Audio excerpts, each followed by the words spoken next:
ہمارے ہاں تو بچے کی جب آمد ہوتی ہے تو گھر کے بڑے کو کہتے ہیں نا آپ نام رکھیں، دادا نام رکھیں گے، نانا نام رکھیں گے، اللہ کرے یہ تہذیب منتقل ہو۔ اب تو دادا دادی کو تو بعد میں پتہ چلتا ہے، بیٹا اور بہو پہلے ہی نام ہاسپٹل میں لکھوا دیتے ہیں۔ بھائی خدا کے واسطے اچھی تہذیب کو چھوڑنا نہیں چاہیے۔ تو ہمارے پرانی تہذیب، بلکہ صحیح تہذیب، پرانی نہیں ہوتی تہذیب، تہذیب ہوتی ہے، بلکہ تہذیب جتنی پرانی ہوتی ہے اتنی اچھی ہوتی ہے۔ مولانا نیا نام ہونا چاہیے، یہ پرانے نہ، بھائی تو نہ ہمارا اللہ نیا ہے، ہم رسول اللہ کو کوئی نیا مان رہے ہیں، ہم تو اس کو رسول مانتے ہیں جو کچھ نہیں تھا اور وہ نبی تھا، اور نہ ہی مولا علی ہمارے کوئی نئے ہیں، یہ تو اس وقت سے ہیں جب کچھ بھی نہیں تھا۔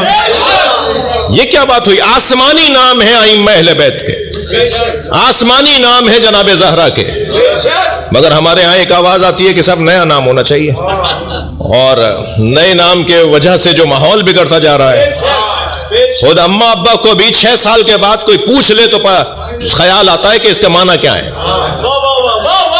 آپ نے اس بچے کیا مطلب ہے اس کا؟ اچھا نہیں، وہ رکھ لیا تھا، بس وہ جنتری میں مل گیا تھا، وہ ہم نے ڈالا تھا، سرچ کیا تھا تو وہ اس دن کے پیدا ہونے والے بچوں کا نام کیا رہا؟ ارے بھائی اس دن پیدا ہونے والے بچوں کے نام جو نیٹ پہ ڈال دیے تھے وہ کسی یہودی نے ڈالے ہوں گے، وہ کسی عیسائی نے ڈالے ہوں گے۔ تم نے گوگل پہ سرچ کر لیا کہ صاحب آج مثال کے طور پر یہ تاریخ ہے، اس تاریخ میں پیدا ہونے والے بچے کا نام کیا ہونا چاہیے؟ بس جو نئے نئے نام آئے، ٹونی، مونی، جونی، مجھے معاف کیجیے گا، چھوٹے چھوٹے سے نام، عجیب و غریب سے نام، اور وہ جو ہے وہ نام رکھ لیے جاتے ہیں۔ نہیں، ہماری تہذیب کچھ اور ہے بھائی، ہماری تہذیب کچھ اور ہے، اور ہمیں اپنی اس تہذیب پر فخر ہے۔ جی، ہمارے گھر کا بڑا ہمارے بچوں کے نام رکھتے ہیں نا، جس گھر کا بڑا اللہ ہو اس گھر کے بچوں کے نام اللہ رکھتا ہے۔ جی، وَاشْتَقْتُ اسْمُهُ اسْمِي وَخَلَقْتُهُ مِنْ قُدْرَتِي وَعِزِّ جَلَالِي وَقِسْطِ عَدْلِي، میں نے اسے 3 چیزوں سے بنایا ہے۔ اللہ اکبر، توجہ، خلقتہ من طین، حضرت آدم کے لیے اللہ نے کہا تھا نا میں نے اسے مٹی سے بنایا ہے، یعنی شیطان کی آواز جو حضرت پروردگار عالم نے نقل کیا کہ اس نے کہا تو نے اسے تو مٹی سے بنایا ہے، مجھے آگ سے بنایا ہے، تو یہ اللہ کو اس نے بتایا، اللہ نے جیسا کیا تھا وہ بتا رہا تھا وہ کہ تو نے اسے مٹی سے بنایا ہے۔ تو حضرت آدم کو تو اللہ نے مٹی سے بنایا ہے، اور مولا علی کو کیسے بنایا ہے؟ بھائی اس سے زیادہ زحمت نہیں دوں گا، آخر تک ساتھ رہیے میرے۔ بی بی فرماتی ہیں کہ مجھے اللہ علی الاعلیٰ کی آواز آئی، وہ ہاتف غیبی کی آواز آئی، اور اس آواز نے مجھے یہ کہا خلقتہ من قدرتی، میں نے اسے اپنی قدرت سے بنایا ہے، وعز جلالی، اور میں نے اسے اپنی عزت و جلالت سے بنایا ہے، وقسط عدلی، اور میں نے اسے اپنی عدالت سے بنایا ہے۔ اللہ اکبر، میں نے اسے 3، ابھی اس حدیث کے مطابق 3 چیزوں سے اللہ نے مولا علی کو خلق کیا ہے، قدرت الہیہ سے، عزت و جلالت سے، عدل اور قسط سے، میں نے ان 3 چیزوں سے علی کو بنایا ہے۔ عزیزان گرامی، جو اللہ کی قدرت سے بنا ہو اس پر کسی اور کی قدرت کیسے چلے گی؟ جو اللہ کی عزت و جلالت سے بنا ہو وہ کسی کی بیعت کیسے کرے گا؟ صلوات پڑھ لیں محمد و آل محمد پر۔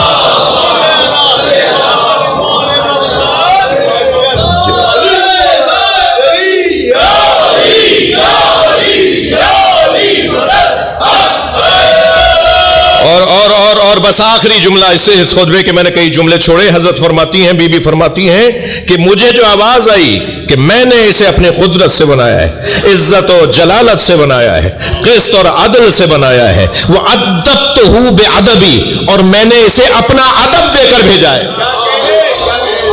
اپنا ادب کیا مطلب ہے؟ میں بس ان بچوں کو ایک جملے میں کہہ دوں۔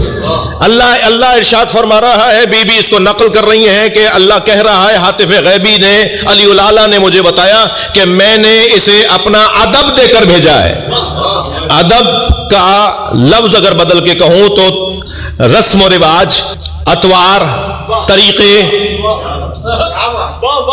ادب کا مطلب طور طریقے، میں اسے اپنے طور طریقے دے کر بھیج رہا ہوں. جو اللہ کے طور طریقوں کا مروج اور مبلغ ہو اسے علی کہتے ہیں. سبحان اللہ.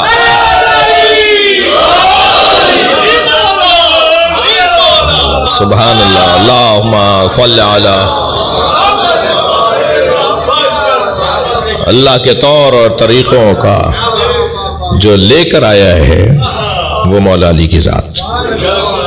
جی عزیزو، بہت ساری زیادہ میں نے وقت لے لیا، مجھے معاف کریں.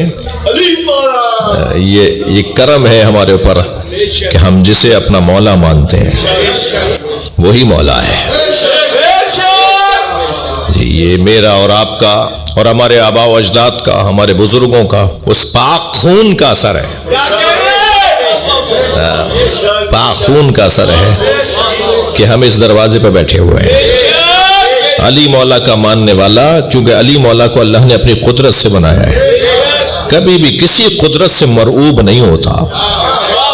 علی مولا کا ماننے والا کبھی بھی کسی طاقت سے مرعوب نہیں ہوتا. جس علی کو اللہ نے اپنی عزت و جلالت سے بنایا ہو، علی مولا کے ماننے والے کے سامنے کوئی کسی کی عزت نہیں ہے اگر اس کے پاس علی نہیں ہے. اللہ نے مولا علی کو اپنے قسط عدل سے بنایا ہے، تقسیم عدالت سے بنایا ہے. قسط اور عدل میں فرق ہے، رہنے دیجئے کسی اور موقع کے لیے. اللہ نے اپنے قسط عدل سے بنایا ہے مولا علی کو، تو علی مولا کا ماننے والا ظلم اور زیادتی کا شکار نہیں ہوتا. عدل اور قسط کا ماننے والا اور اللہ کا ادب لے کر آنے والا فرماتے ہیں، یا علی زینک اللہ بالزہد فی الدنیا وحب المساکین. یا علی، اللہ نے تمہیں دو چیزوں سے سجا کر بھیجا ہے. مولا نبی فرما رہے ہیں تم دنیا کے زاہد ہو اور مسکینوں سے پیار کرنے والے ہو. اللہ نے تمہارے اندر یہ چیز رکھی ہے کہ تم مسکینوں سے پیار کرنے والے ہو. کوئی پھٹے حال میں، کوئی گرد و غبار میں اٹا ہوا کوئی غریب مسکین مولا علی کو نظر آتا تھا، مولا اس سے بات کیے بغیر آگے نہیں بڑھتے تھے، اور مولا کا بات کرنا اسے اعتماد دیتا تھا. وہ کہتا تھا غربت کیا ہوتی ہے، مجھ جیسا تو کوئی امیر نہیں ہے. کیا علی مجھ سے بات کر رہا ہے، علی مجھ سے بات کر رہے ہیں. اس کا وہ جو احساس فقر ہوتا تھا نا، وہ جو احساس غربت ہوتا تھا وہ ختم ہو جاتا تھا. اس لیے کہ آخری ربائی سفارش سے کسی کی اور نہ یہ دولت سے ملتی ہے.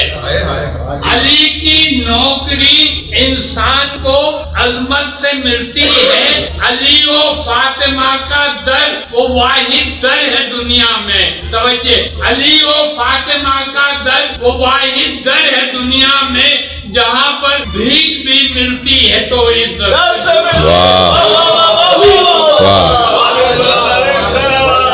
اللہم صلی علی محمد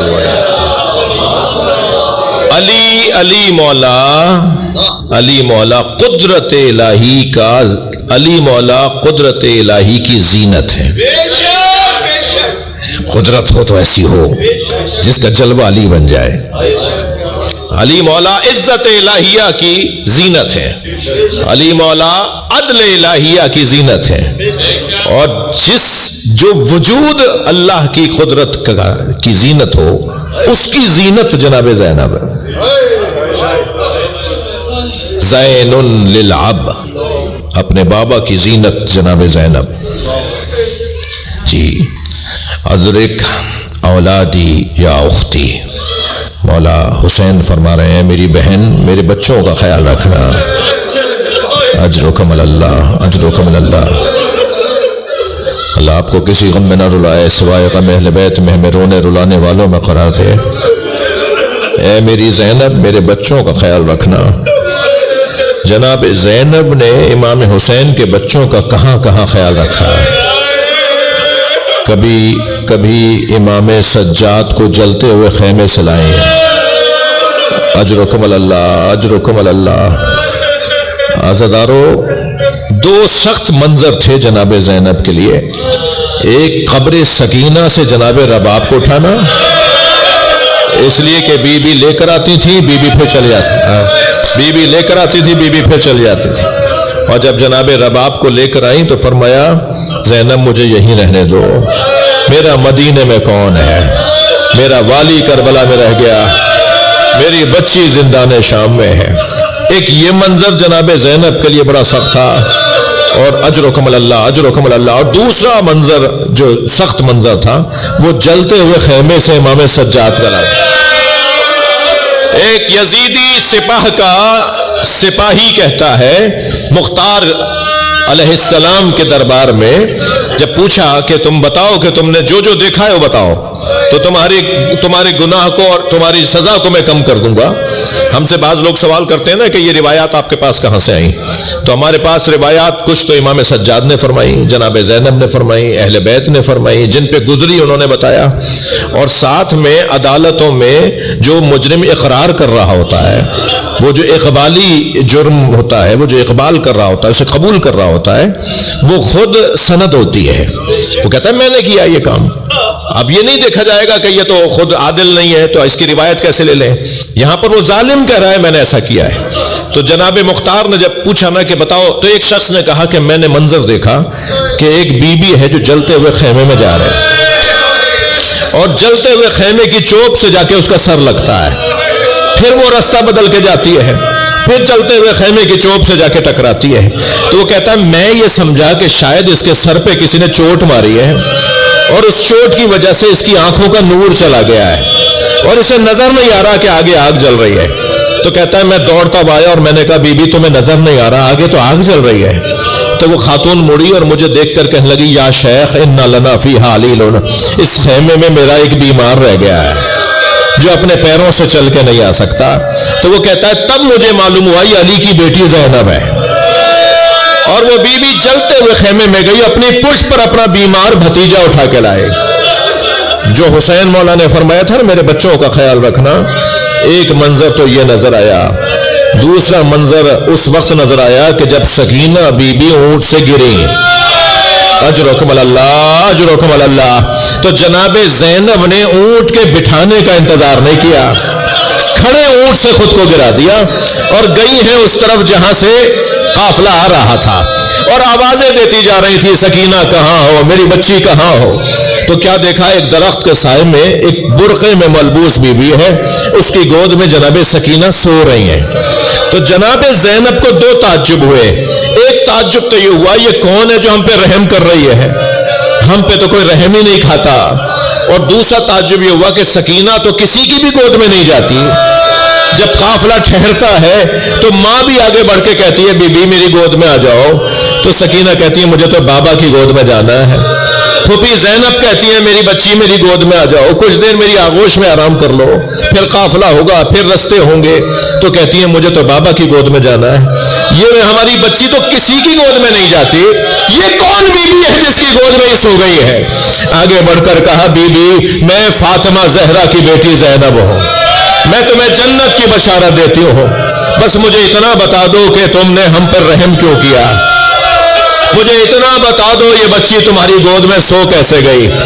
تو اس بی بی نے چہرے سے نقاب ہٹائی، ایک بیٹی نے ماں کو بیٹھے دیکھا، جناب زینب جناب زہرا سے لپٹ گئی، اماں میرا بھائی مارا گیا، اماں میرا علی اکبر مارا گیا، زینب تیری ماں تیرے ساتھ ساتھ ہے، ہر جگہ فاطمہ زہرا تیرے ساتھ ہے۔ اللہ لعنت اللہ علی الظالمین، یا اللہ ان آوازوں پر رحمت نازل فرما۔